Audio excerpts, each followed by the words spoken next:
Hey, what's up guys? That old dude here again today. I got more mail. No, today we're gonna do a really cool video. I think you're gonna like it. So zoom on in and check it out.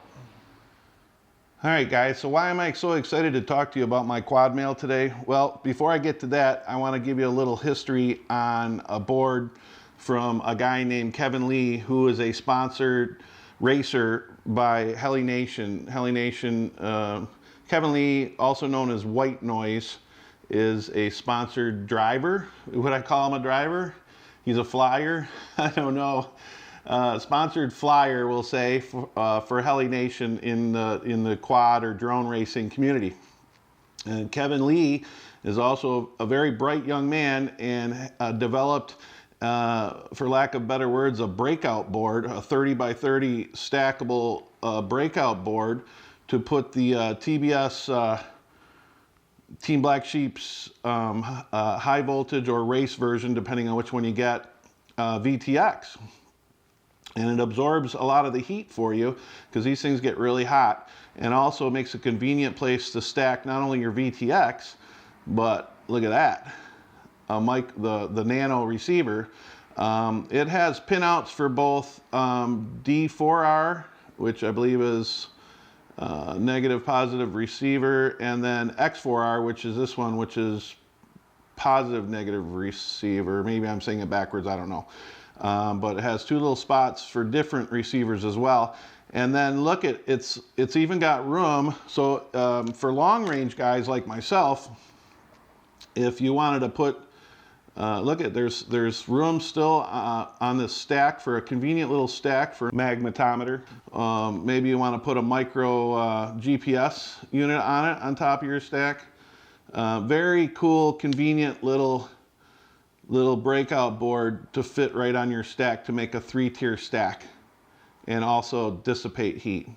Okay, so you guys probably already knew about this one, but what you might not know is Kevin Lee, aka Whitenoise, just developed a new little breakout board, and this is a 20 by 20.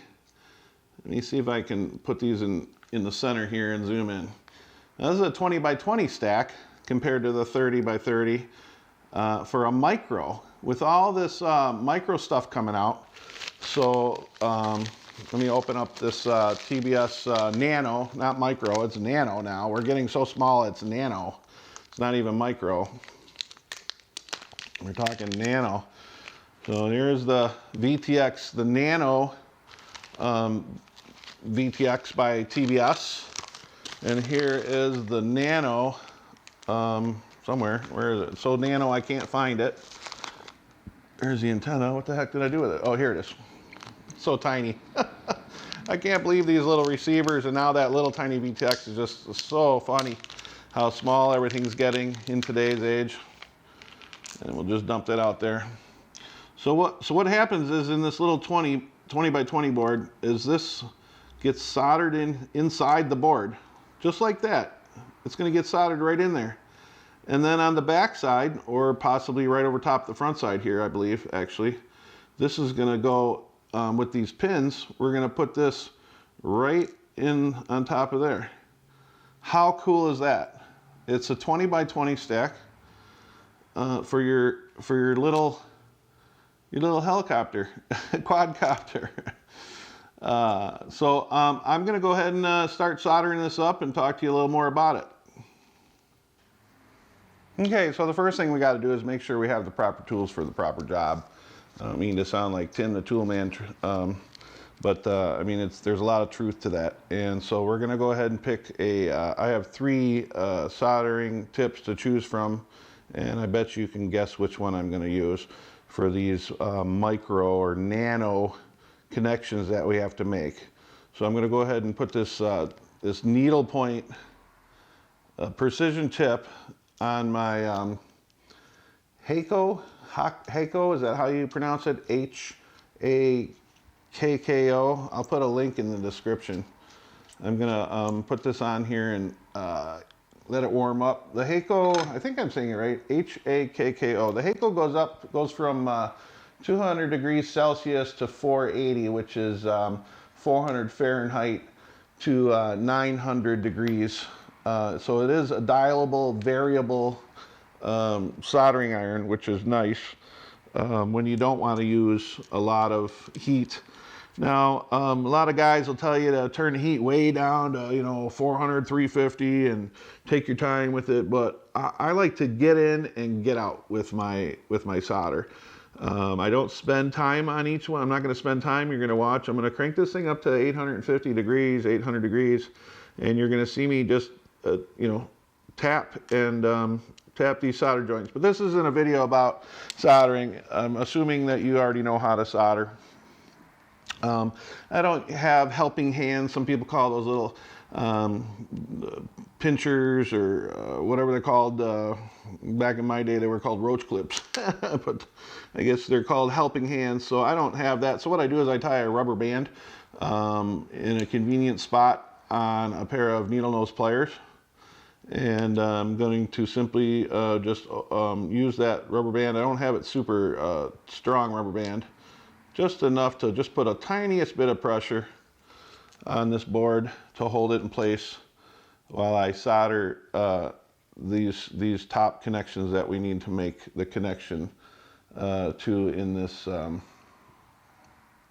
with this white noise. Let me go ahead and put my old man glasses on here so I can see what I'm doing. And I'm going to zoom my face way in here.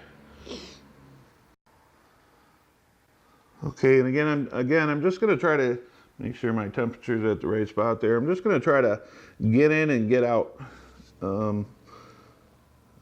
It's like I said, it's a choice that you have to make whether you want to bump your temperature up super high or not. I'm just not. I just don't want to hold my soldering iron in the same place for a long amount of time when I can just kind of, you see how fast I'm going. I mean, is it the right way to do it? Probably not. Would Joshua Broadwell yell at me? Probably. I think he does. He likes to adjust his soldering iron way down low with this nano stuff, and whatever, that's fine. I get in and get out. Maybe I'll tap it again like I did, and then you can run your soldering iron around the top there to flatten things out. And yeah, I mean, that's all there is to it. So these side pads right here is where the button would go on the VTX, but also the board that White Noise made has a spot for the button on the back side. I'll put a drawing up here in the video for where you can pause it and look at the pinout configuration. So let's go ahead and we're gonna probably drop a little bit of solder just to tin these right here on these two button pads. Is that zoomed in all the way? So let me get my old man glasses back on here, and we're just gonna tin these ever so fast. Boom, done. And boom, oh, boom, done. All right, and then, like I said, there's a spot down here in the bottom, and that's just going to be to secure the board in place so it can't come out of this, out of the White Noise board. Or it could be a ground. Let me look here. I'm looking on the board. And actually, it's the ground pad. So right here, it's going to be the ground pad. The antenna ground pad is going to connect to the ground in the board. So that's a really cool place, or a cool thing. Plus, it's going to keep the board from breaking out of this. Keep your VTX from breaking out of this board. So that's also cool too. So we'll go ahead and drop a little solder blob on that real quick. And then get this in that board. So we're just going to put a dab of solder. Just tin this up a little bit right here. Okay, good. All right. Now the hard part, I think. Take these glasses off so I can see. Okay, so this is all super tiny, so small. Zoom back out because the camera's not able to focus.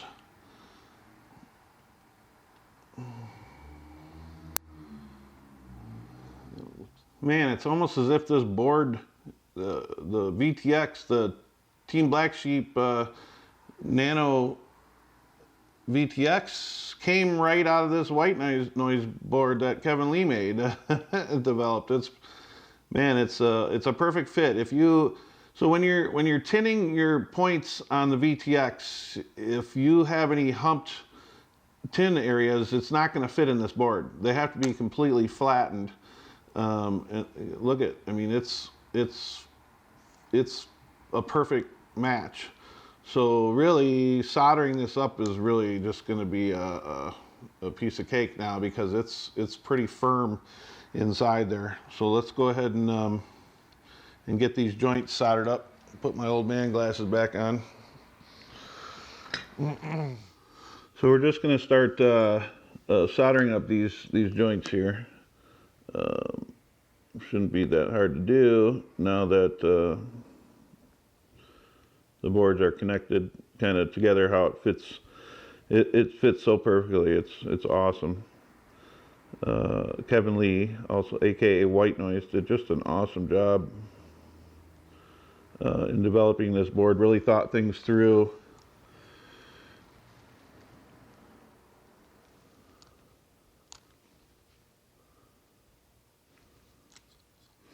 I don't know if it's easier to solder it from the front side or the back side. They're so small.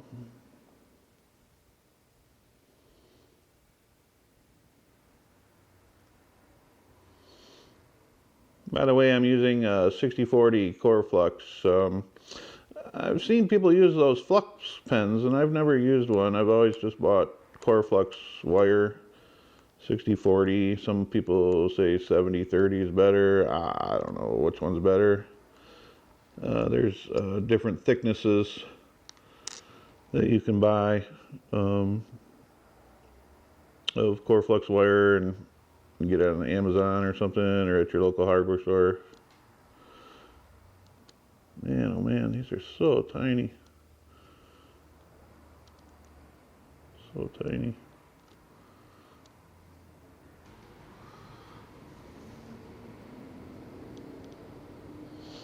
So I'm just going around and, you know, creating the connections between the Whitenoise breakout, or I keep calling it a breakout board, but it's because I'm used to computers. Just going around and getting these two boards to connect to each other. I can't imagine doing this with a bigger tip at all. So you're definitely going to want a nice small tip for your soldering here, for sure.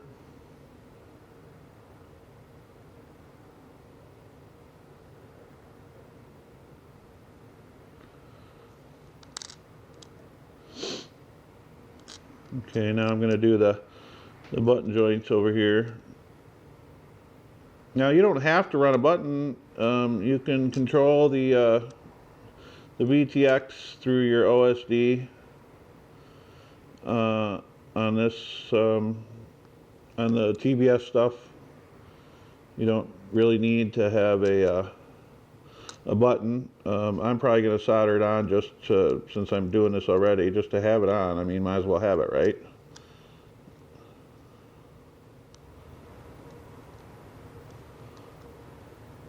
Just bridging that, making sure the connections are all bridged front and back.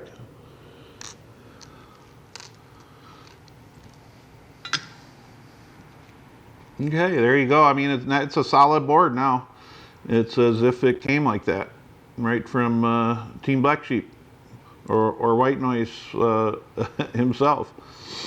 All right, so now we're going to put the pins in and go ahead and put this nano receiver on next.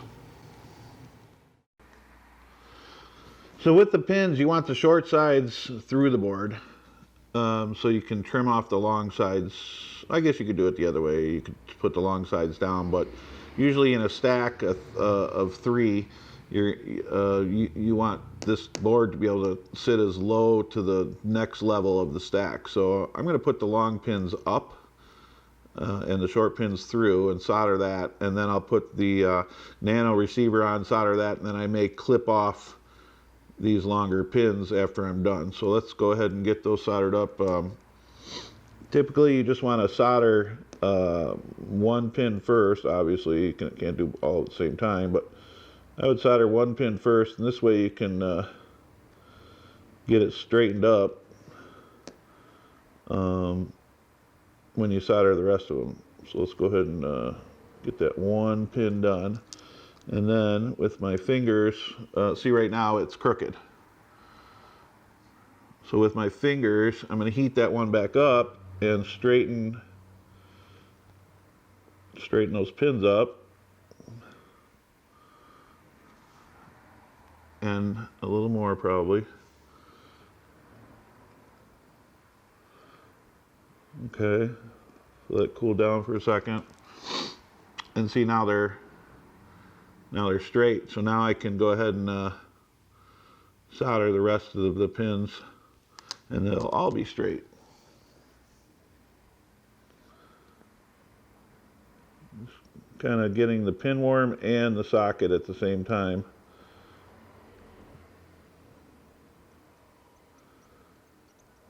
Letting the solder soak right into the pad there where the pin goes through. And there you go. Okay.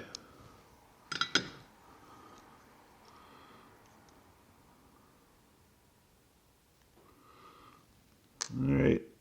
So then the board, let's make sure we're putting it on the correct way here. So we got 5 volts ground, and then or no, excuse me, negative, positive, and then out 1 and out 2. And I'm just looking at the board here, and sure enough it says ground, 5 volts, 1 and 2. So it's going to go on top just like that. And then I'm kind of just going to do the same thing. I'm going to do one of the outer pins first so that I can lift the board up and straighten it after the solder cools down on the pin, and then I'll be able to solder the rest of them. And again, this is why you need that really fine soldering tip. So you know, I can't imagine having to do this with a bigger soldering iron tip than this one, because it would just heat the board up way too fast, way too much. All right, so with that one soldered, I'm just going to take my fingers and apply slight pressure upwards, heat that pin back up until I get the board in the desired position, and then I'll blow on it to cool it down. And then I can fine tweak it. So right now it's up just a hair, so I'm going to push down just a slight bit to get it perfectly level.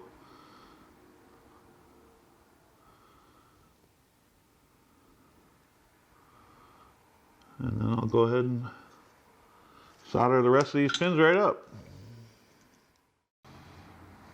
Okay, so I've gone ahead and cut down my pins. Look at the form factor of this board now. Awesome quality parts in one tiny little stackable 20 by 20 for a micro 3 or 2 inch quad, or any quad for that matter. I mean, these are great quality parts by TBS, just in a nano form factor. So as I said, we could put the button here. I don't know if I'm going to in this video, because this video is long, run pretty long as it is. We're at 25 minutes now, but or so. But you can put the button here, and again, I'm going to flash that that wiring diagram back up on screen, and you can pause it so you can see where everything else goes and what all the wiring does. But this is just super exciting to me. This is where we're headed in the future. Guys like Kevin Lee, Mr. Whitenoise himself, TBS, heli-nation. Can't say enough good things about heli-nation. Super fast shipping, great communication. John over there that runs heli-nation is just an awesome guy. I think Patrick is the owner. Just great people over there. And then back to this again. Look at the size difference in a 30 by 30 and a 20 by 20 stack here. Just a great invention. Again, this is for guys like me. Put my magnetometer right here and do some long range stuff with a mini M8N GPS, and do some really cool stuff. I think this is where we're headed. I think the 2-inch and 3-inch community is growing by leaps and bounds ever since, I mean, it's been around for a long time, but ever since you know, Emax came out with their, oh, this is my my Crystal Hawk, by the way. My beautiful Crystal Hawk that I'll be doing a build and a review on pretty soon. Again, thanks to heli-nation for all my parts for that as well. But so I'll just close by telling you, this is a great invention. If you're into micro quads, whether you're into micro or mini quads or 5-inch, whatever you're into, I think this stack is gonna be a hit with the community. I think it's just the wave of the future. It's just to show you what things are headed our way. So if you liked my video, please subscribe. There's way more coming. It's my first soldering video I've done, so if you got some pointers for me, please let me know, or if I've helped you out, please leave some comments in the comments and subscribe for future videos. Thanks for watching.